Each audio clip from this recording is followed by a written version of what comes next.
একজন শিক্ষার্থী নাম ছিল রাকিব, পড়াশোনায় মাঝারি, কিন্তু সহপাঠী রিফাত সব বিষয় ভালো করায় সকল শিক্ষকরা রিফাতকে পছন্দ করত। রাকিব একদিন শিক্ষকের কাছে গোপনে গিয়ে বলল, স্যার, রিফাত নকল করে পরীক্ষায় ভালো রেজাল্ট করেছে, আমি নিজে দেখেছি।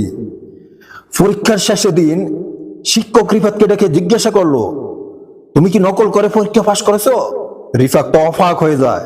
কেঁদে রিফাত বলল, স্যার, আমি কসম খেয়ে বলছি, আমি কখনোই নকল করি নাই।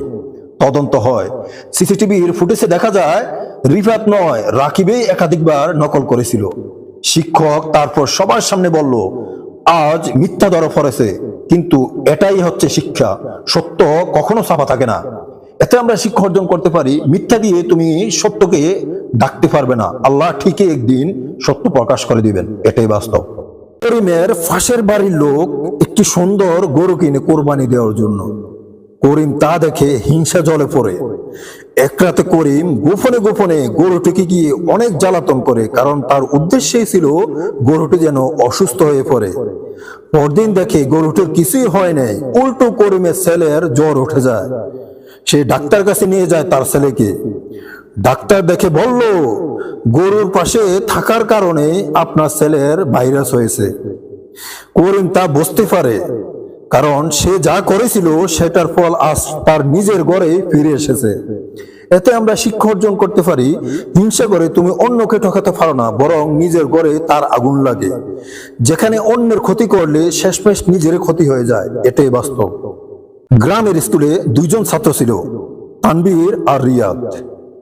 তানভীর ছিল অনেক মেধাবী, সবাই তাকে ভালোবাসত।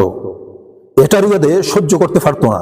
একদিন পরীক্ষার আগের রাতে রিয়াদ গিয়ে প্রধান শিক্ষকের কাছে গিয়ে বলল, স্যার, তানভীরকে আমি লাইব্রেরিতে বই চুরি করতে দেখেছি।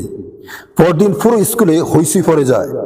স্যার তানভীরকে ডেকে আনলো, তার ব্যাগ তল্লাশি করা হলো, কিন্তু কিছুই মিলল না। সবাই সন্দেহ করলো, কিন্তু তার কোনো প্রমাণ পাইল না। এক সপ্তাহ পর সিসিটিভি ফুটেজে দেখা গেল রিয়াদ নিজেই বইটা লুকিয়ে লাইব্রেরিতে ঢুকিয়েছিল। স্কুলের মাইক দিয়ে ঘোষণা করা হলো, মিথ্যা অপবাদ দেওয়া ছাত্র বহিষ্কার করা হলো। রিয়াদ মাথা নিচু করে স্কুল থেকে বের হয়ে গেল। এতে আমরা শিক্ষা অর্জন করতে পারি, তুমি সত্যকে গোপন রেখে যদি মিথ্যা অপবাদ দাও অন্য কারো উপর, আল্লাহ একদিন সত্যকে উন্মোচন করে মিথ্যাকে মুছে দিবেন, এটাই বাস্তব। নূর ভাবনা, ইসলামের পথে আলোর দিশারি।